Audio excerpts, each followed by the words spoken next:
Recently on TikTok. Did you know I have a TikTok? Let's go a little deeper on the former pop punk, now married to co-judge on The Voice, Blake Shelton, singer Gwen Stefani. Oh, and by the way, I made it to pickleball.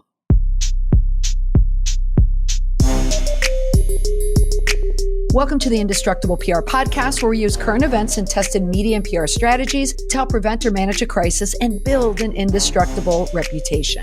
Gwen Stefani, ain't no holla back girl, recently made headlines after an interview with Allure magazine in which she claimed to be Japanese. The pop star and the fashion icon has been receiving a lot of backlash for these comments, and a lot of people are accusing her of cultural appropriation. Or was it appreciation? On the podcast this week, what's the difference between the two? In the Allure interview, Stefani was asked about her Harajuku era and how it was received by the public. She responded by saying, quote, "I said, my God, I'm Japanese," end quote. This comment sparked a wave of criticism from fans and critics alike, who accused her of appropriating Japanese culture without understanding its significance or meaning. The TikTok that I opened the episode with was my response to that article. So the controversy raised a lot of questions about cultural appropriation and what it means to be respectful when engaging with other cultures. So while some argue that Stefani's comments were simply an expression of her admiration for that particular Japanese cultures, others, many, believe that it was inappropriate for her to claim to be something she is not. The reason why I did that post on that particular Friday is because earlier in the day, I had my monthly membership workshop for the Indestructible PR online community. And it was honestly one of my favorite workshops. I invited Melissa Vela-Williamson. She has a rich and deep background in diversity, equity, inclusion, communication, but also a true understanding of multicultural elements and aspects to communications. So she has 20 years of experience across all PR sectors. She's an award-winning PR practitioner in the communication industry, a national PR columnist, author, and podcast. And she also has a podcast as well. She recently wrote an article about her experience at the PRSA, the Public Relations Society of America.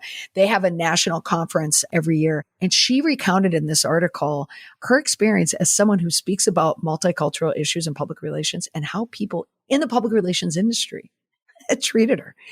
Oh, it was such a good article and so interesting talking to her. But this episode was originated from a conversation in that workshop with the members where we brought up this Allure article with Gwen Stefani. So then later on, I quickly made a TikTok about the Gwen Stefani post, but I rushed it because I had to get to pickleball, which then created a whole new conversation on TikTok where everyone was asking me, what is pickleball?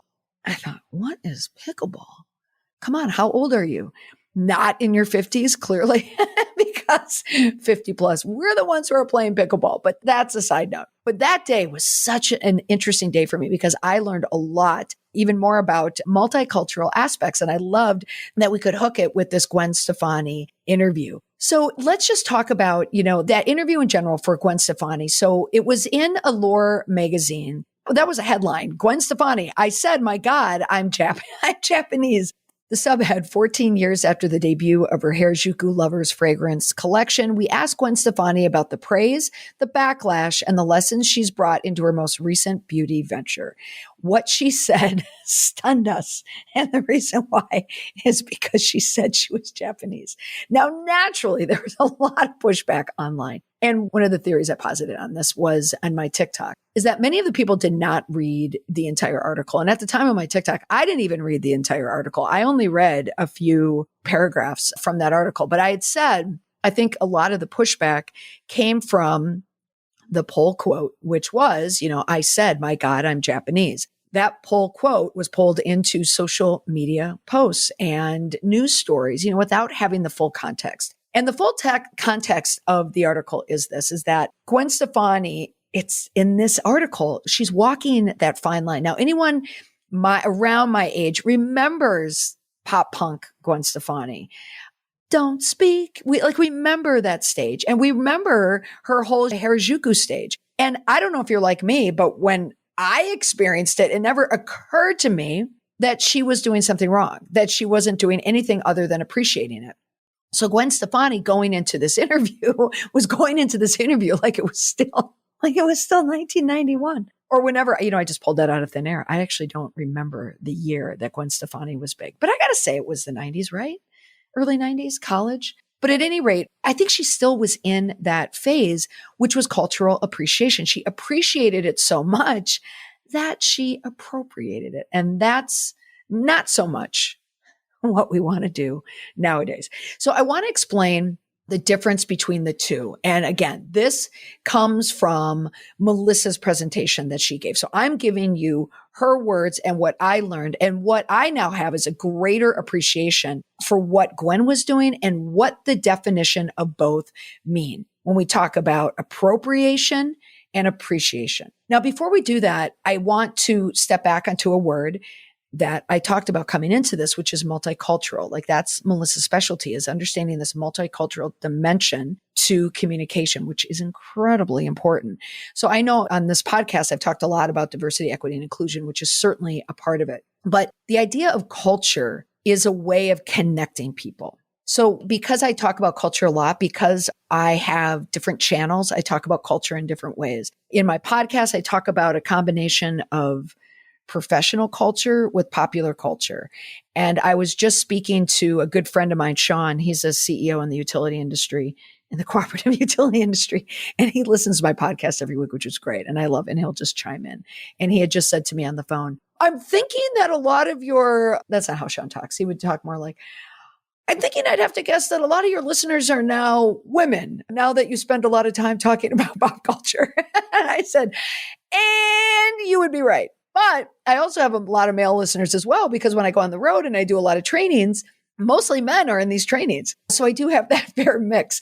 But in these popular culture episodes, like, yes, this is about Gwen Stefani, but I always want to pull away. My poll quote, my poll lesson is to bring in the communication lesson that we're pulling from a popular culture story or trend, and how can we apply it to our work?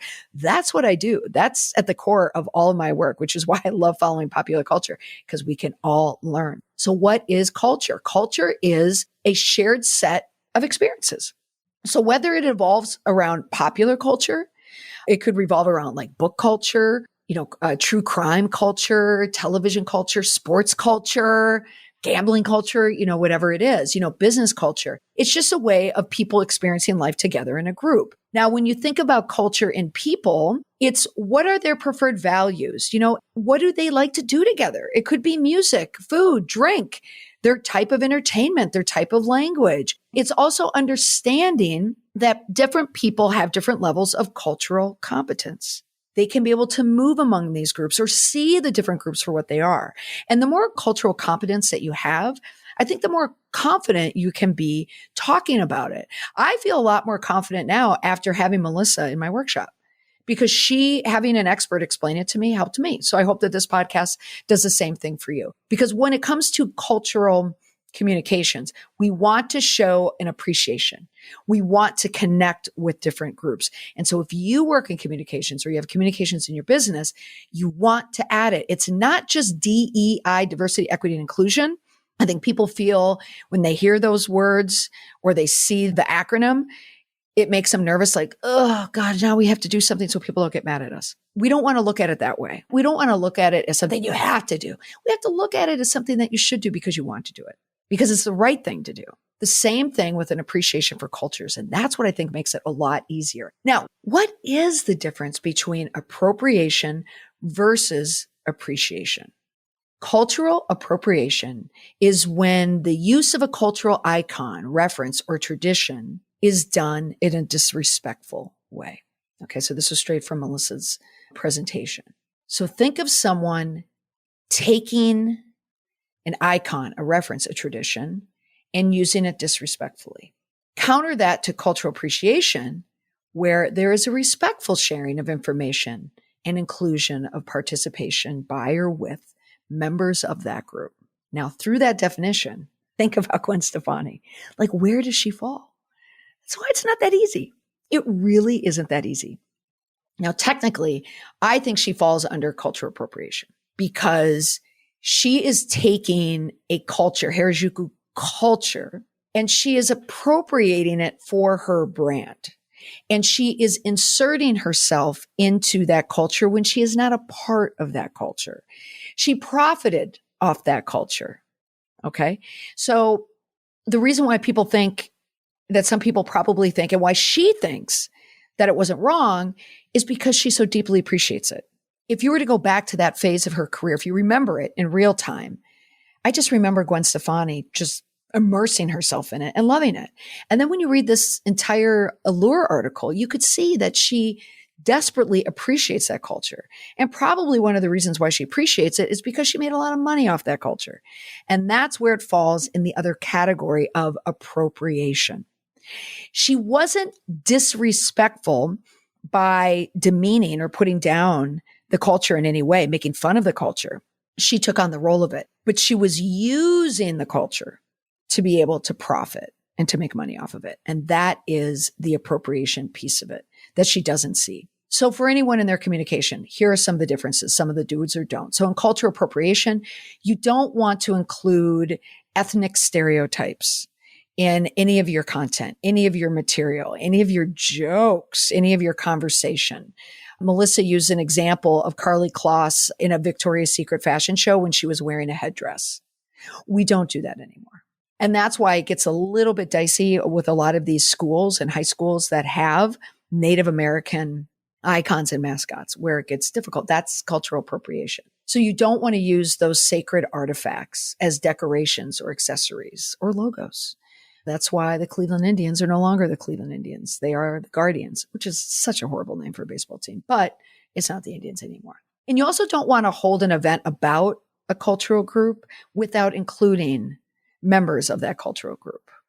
So here you are putting forth a great effort to have some multicultural event. But if it's planned by a bunch of white people that have no experience in it, then that is going to be cultural appropriation. Now, here are some of the do's as it relates to cultural appreciation. You want to include a subject matter expert in any of your planning, your writing, or your event. If you happen to have an event, for me, I could not give a presentation on multicultural communication because I don't have the experience in it. Bringing Melissa in, that is how you do it. You bring an expert in to talk about it. Also, you can invite academics or a nonprofit or a cultural consultant like Melissa, into your business, into your planning. That would make any event that you do that much more special and that's much safer. Because again, I know so much of this is people are worried that they're going to end up in hot water because they don't plan or they're worried that they're going to fall into cultural appropriation. You should honor heritage. You should credit the source of artistry, food, music, and ideas. Go back in history. How did we get here? Who do we have to thank for this dish, this art, this sacred ritual? Honor, don't exploit, but honor the work. And make sure that anything you do from a multicultural point of view aligns with your values, your organization's values. And this could be the same too, like for Gwen Stefani. She could have gone through that article just fine with a couple sentences. She could have said, like using the word appropriation and appreciation. I appreciated that culture at that time in my life so much. I wanted to be Japanese because I loved everyone that I met and their music and their ideology and their this and their that and their graphic and their, whatever it was. I loved it. I immersed myself in it. But I recognize now at the time, without knowing, my appreciation was closer to appropriation. I was becoming a culture that I didn't exist in. I wanted to be Japanese. I wasn't Japanese. And I see that now. But it doesn't change my appreciation for the culture and my love for their music, for, see what I'm saying? Like that's all she needed to do. Just a couple sentences and she would have been fine. If you want to read the article, I have a link in the show notes. Now, in every episode, I include one indestructible PR tip. It's one easy to remember takeaway to help you build an indestructible reputation. And here it is. It's important to remember that cultural appropriation can have serious consequences as it can lead to stereotypes and misrepresentations of certain cultures. And it's also important to recognize that each culture has its own unique history and traditions that should be respected and appreciated. So the incident with Gwen Stefani, it just serves as an important reminder for the need of a greater awareness when we're engaging with different cultures. So if you are a communicator or you run a business or a brand, you want to strive to understand the nuances of each culture before you make any claims or assumptions about them or use them. Now, here's my little easy to remember hack for how to remember. Is it appropriation or appreciation? Okay, just remember appropriation is no appropriation. And appreciation is yay. We want to do yippee. We want to appreciate culture. That's how my simple mind works. Oh, that reminds me of the Simple Minds. So for all of you, don't you forget about me. That's all for this week on the podcast. Bye for now.